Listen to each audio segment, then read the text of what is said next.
वक्फ संशोधन कानून से जुड़े मामले पे सुप्रीम कोर्ट में एक बेहद महत्वपूर्ण सुनवाई हुई और किस तरह से सुनवाई हुई, किस तरह से इस मामले पर हालांकि एक सप्ताह का वक्त दिया है, इस मामले को समझते हैं। विशेष तौर पे हमारे साथ में एडवोकेट प्रकाश पांडे जी हैं। प्रकाश जी, मैं सबसे पहले जानना चाहूँगा कि आपके याचिकाकर्ता का नाम क्या है और किस तरह से आज कोर्ट के सामने तमाम दलीलें दी गई? देखिए, हमने जो ये पिटीशन फाइल की है ये बिहार के किशनगंज डिस्ट्रिक्ट में कोचाधामन कॉन्स्टिट्यूएंसी से आरजेडी के विधायक हैं मोहम्मद इजहार रस्फी साहब। उन्होंने इस कानून की संजीदगी को समझते हुए सुप्रीम कोर्ट में आर्टिकल 32 में अपने राइट्स का इस्तेमाल करते हुए पिटीशन फाइल की थी। उसी पिटीशन पे और बाकी अन्य जो पिटीशंस थी उन पे आज सुनवाई थी। कुल लगभग 73 पिटीशंस माननीय न्यायालय के सामने सुनवाई के लिए आई थी, जिसमें कल भी लगभग 2-2.25 घंटे सुनवाई की कोर्ट ने। और उसके बाद आज दोबारा कुछ जो इंटरिम रिलीफ से रिलेटेड हमारे कंसर्न्स थे उनको एडजुडिकेट करने के लिए कोर्ट ने आज का दिन फिक्स किया था। कल के बाद आज 2 बजे के लिए दोबारा मैटर को पोस्ट किया गया था। लेकिन आज केंद्र सरकार की तरफ से लगातार समय मांगा गया। कल भी उन्होंने समय मांगा था, आज फिर उन्होंने समय मांगा, ये कहते हुए कि पहले हमारा जवाब जो है, जिसको काउंटर एफिडेविट कहा जाता है, उसको रिकॉर्ड पे आप आ जाने दें, फिर किसी इंटरिम ऑर्डर्स की तरफ आप आगे बढ़ें। हालांकि न्यायालय इस बात से सहमत नहीं थी, लेकिन फिर भी चूंकि एक न्यायिक प्रक्रिया है और हर तरह की चीज़ें इसमें होती हैं, तो कोर्ट ने उनको 1 वीक का समय दिया और पिटिशनर से कहा गया कि आप उसके बाद 1 वीक के बाद अगले 5 दिन में आप अपना रिजॉइंडर फाइल करेंगे और 5 मई तक के लिए मैटर को एडजॉर्न कर दिया। एक विशेष बात जो इसमें रही वो देखने वाली ये है कि सुप्रीम कोर्ट ने कुछ जो बड़े कंट्रोवर्शियल मुद्दे थे जिसमें हम लोग लगातार अपनी आवाज़ उठा रहे थे न्यायालय के माध्यम से, जैसे वक्फ बाई यूजर पे कई वो आए थे, अमेंडमेंट्स आए थे, उन चीज़ों पे कोर्ट ने केंद्र सरकार को ये कहा है कि आप अगले तारीख तक न्यायालय के किसी आदेश के आने तक 5 मई को आप कोई आगे कार्रवाई नहीं करेंगे। तो ये हम लोगों के लिए एक बड़ी अच्छी चीज़ रही, जिसपे कोर्ट ने समझा कि मुद्दों की संजीदगी क्या है और उस चीज़ को कोर्ट ने एडजुडिकेट किया। आज कोर्ट ने ये भी निर्देश दिया है कि 1 सप्ताह के दौरान में या जब तक इस मामले में सुनवाई चल रही है, कोई भी नई नियुक्ति नहीं होनी चाहिए। जैसे वो अच्छा वक्फ बोर्ड की बात करिए या परिषद में? देखिए, वक्फ बोर्ड और वक्फ परिषद के संदर्भ में हमारी जो ग्रीवांस थी वो ये थी कि इसमें नॉन मुस्लिम मेंबर्स के इंक्लूजन की बात हो रही है। कल भी कोर्ट ने सुनवाई के दौरान पूछा केंद्र सरकार के वकील से कि क्या किसी हिंदू ट्रस्ट में, किसी हिंदू चैरिटेबल या रिलीजियस ट्रस्ट में आप नॉन हिंदूज की एंट्री एक्सेप्ट कर पाएंगे। तो इसके मुतल्लिक जो बात हुई, कोर्ट ने चूंकि 2 एक्स ऑफिसियो मेंबर्स होंगे इसमें वक्फ परिषद में, तो वहाँ तो कोर्ट सेटिस्फाइड थी कि ठीक है भाई, एक्स ऑफिसियो मेंबर्स रिटायर्ड जजेज होंगे, वो हो सकता है उस समय मुस्लिम ना अवेलेबल हो या हो, तो उस पर तो कोर्ट सेटिस्फाइड थी कि वो ठीक है। लेकिन इसके अलावा जो 2 नॉन मुस्लिम मेंबर्स की बात थी उस पर कोर्ट सेटिस्फाइड नहीं थी। कोर्ट ने उस पर केंद्र सरकार को ये कहा कि कोई भी नई नियुक्ति जो आप करेंगे वो इस चीज़ से अलग होगी, और खासकर नियुक्ति पे एक तरीके से आप समझिए कि अगले तारीख तक रोक ही लगाई गई है। इसे कहें, जो इस रोक को क्या थोड़ी सी राहत मानते हैं? बिल्कुल, ये बहुत बड़ी राहत है, थोड़ी सी राहत नहीं है। देखिए, 3 मुख्य चीज़ें आ रही थी पूरे इस कंट्रोवर्सी में। आप नॉन मुस्लिम्स को जो इंक्लूजन जो आप कर रहे थे वक्फ बोर्ड में, वक्फ परिषद में, दूसरा जो वक्फ बाई यूजर के कॉन्सेप्ट पे आपने कुठाराघात किया था, ये कहते हुए कि जो रजिस्टर्ड वक्फ यूजर्स नहीं हैं या नोटिफाइड प्रॉपर्टीज नहीं है उन पे आप उनको नहीं मानेंगे, उनको डिस्प्यूटेड आप मान रहे हैं। देखिए, आज माननीय सर्वोच्च न्यायालय की जब सुनवाई शुरू हुई तो solicitor general of India Shri Tushar Mehta ने अपने तरफ से एक प्रस्ताव दिया, जिस प्रस्ताव को माननीय सर्वोच्च न्यायालय ने स्वीकार कर लिया। उनका प्रस्ताव ये था कि अगली तारीख तक मैं आश्वासन देता हूं कोर्ट को कि वक्फ काउंसिल में या वक्फ बोर्ड में कोई अपॉइंटमेंट नहीं किया जाएगा संशोधित कानून के हिसाब से। दूसरा, उन्होंने कहा जो वक्फ बाय यूजर है, जो रजिस्टर्ड एंड गैजेटेड हैं, उन पर उनको डी नोटिफाई अगले आदेश तारीख तक नहीं किया जाएगा। उसके अलावा माननीय सर्वोच्च न्यायालय उनके स्टेटमेंट को रिकॉर्ड पर लेते हुए किसी भी संशोधित प्रावधान पर स्टे नहीं किया है। तो इसका मतलब क्या समझा जा सकता है? जिस तरह से 5 दिनों का वक्त लिया गया है, 5 दिनों के बाद इस मामले में फिर से दलील दिया जाएगा, इसको आप कैसे? नहीं, ऐसा है कि जो 5 तारीख की जो मुकर्रर हुआ है उस दिन से पूरे मामले की अंतिम सुनवाई शुरू हो जाएगी। इसलिए अब अंतरिम आदेश का कोई मुद्दा नहीं है, वो मुख्य रूप से जो मेन पिटीशन है उस पर सुनवाई शुरू होगी। आज सर आप किन की तरफ से पेश हुए थे? विष्णु गुप्ता? मैं हिंदू सेना के जो राष्ट्रीय अध्यक्ष विष्णु गुप्ता और हिंदू महासभा के एक सदस्य हैं सतीश अग्रवाल उनके तरफ से। अश्विनी जी, किस तरह से आप आज जो कोर्ट का जो आज रुख है और जो तमाम दलीलें दी गई, इसको आप कैसे अपने नज़र से देखते हैं? जी, हम लोग को पूरे तरीके से विश्वास था कि जो सुप्रीम कोर्ट का जो आदेश आया है कि 7 दिनों के लिए जवाब मांगा गया है सेंट्रल गवर्नमेंट से, उसके बाद फिर 7 दिनों के बाद देखा जाएगा कि उनका क्या रिप्लाई आता है। उसके बाद जो अगली डेट की सुनवाई होगी उस पर हम लोग का नज़र रखेंगे।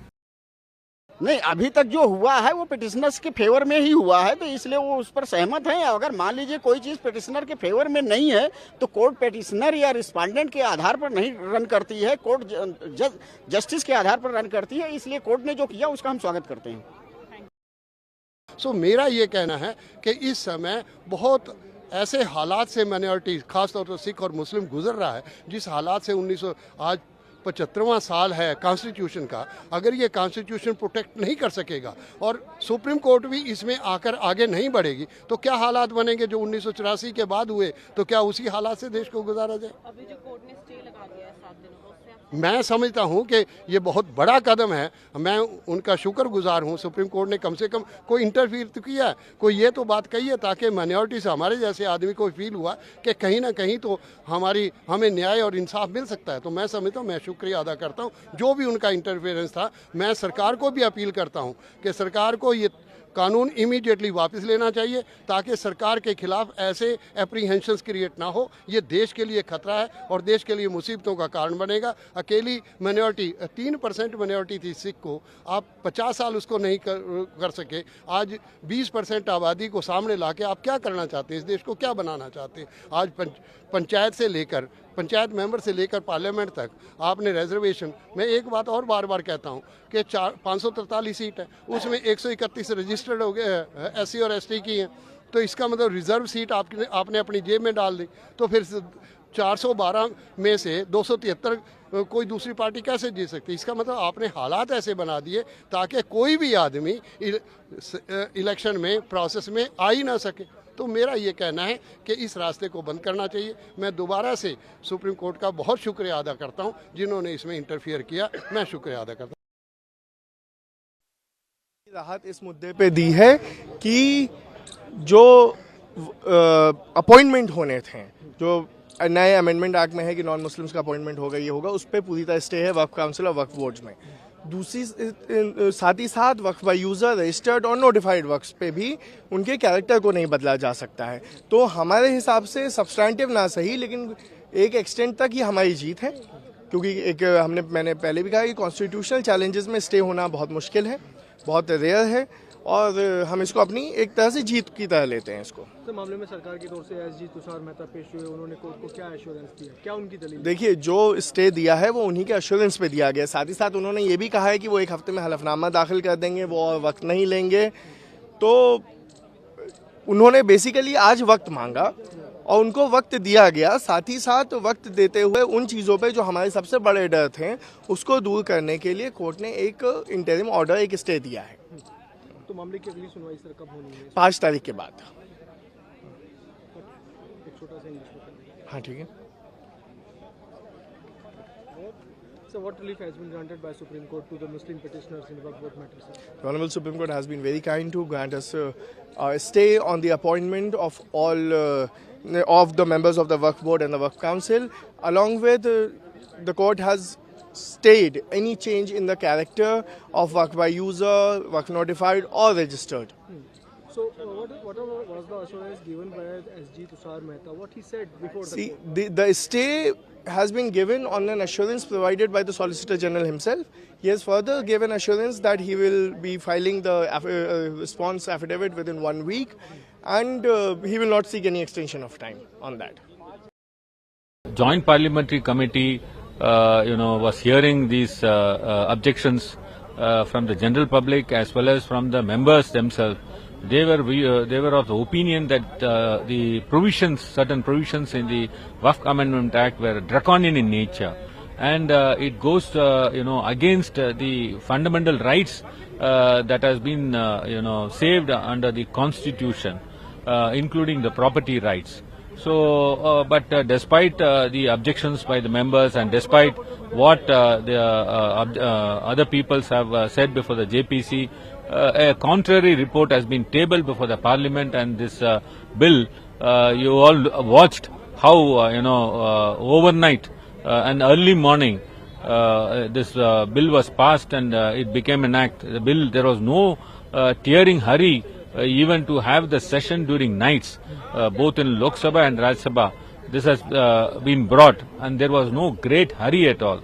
But this was brought only to see that the minorities are being affected, they are tortured, their properties are being snatched away, and this was the sole intention of this present government. And this writ petitions which has been filed before the Supreme Court, including by the DMK, has brought a great relief to the entire country, because the agitations have started all over India. The people have become restless, and they don't like draconian law, the amendment law, the one which the union government has brought in the Parliament. And I think this court order will certainly bring a sense of relief to all the people in this country. Thank you. मैं समझता हूं कि जो honourable supreme court का ये जो decision आया है, ये मैं समझता हूं कि हमारे देश की एकता के लिए, और मैं कहूँगा कि जुडिशल सिस्टम को जो है एक जो हमारा सर्वोच्च होता है उसकी गरिमा को बनाने रखने के लिए बहुत अच्छा डिसीजन है। और चूँकि देखिए ये भी एक ट्रू फैक्ट है कि जो हमारी जो प्रेजेंट बेंच है, जो chief justice of India honourable justice Khanna साहब की उसमें जो है अगुवाई में जो बेंच बनी हुई है 3 जजेस की, चूँकि ये बेंच जो है ये कुछ समय के लिए हो रहे, चूँकि ऑनरेबल चीफ जस्टिस जो हैं वो रिटायर होने जा रहे हैं 14 मई को। तो मैं समझता हूँ कि केंद्र ने जो समय मांगा है उसका जो है सुप्रीम कोर्ट जो है उसका जो है एक ज़रूर जो है मैं समझता हूँ कि एक पॉजिटिव जो है जजमेंट देगी। और देखिए एक बात और मैं आपसे कहना चाहूँगा, हमें कल जो संदर्भ में हमें देखना चाहिए, ऑनरेबल चीफ जस्टिस ने जो है एडवोकेट जनरल ऑफ इंडिया जो है उनसे तरुण जी से ये कहा कि अगर किसी हिंदू ट्रस्ट में अगर कोई जो है दूसरी उसका जो है जाति का उसके जो है कोई और उसका जो है दूसरे संप्रदाय का व्यक्ति उसमें शामिल हो तो कैसा हो जाए, कैसा आपको लगेगा।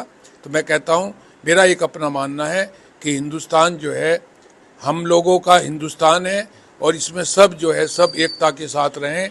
और वक्फ में जो ये बात आ रही है कि उसमें केवल जो है डिस्ट्रिक्ट मजिस्ट्रेट को जो है उसका राइट होगा वक्फ के मेंबर्स की नियुक्ति का, ये नहीं होना चाहिए। उसमें जो है सबको जो है मौका मिलना चाहिए। मैं ऑनरेबल सुप्रीम कोर्ट के इस निर्णय का स्वागत करता हूं और आशा करता हूं कि इस निर्णय के अनुरूप ही केंद्र सरकार जो है आगे भी कार्रवाई करेगी। जो समय दिया है और केंद्र सरकार ने जो समय मांगा है वो बहुत ही उचित है।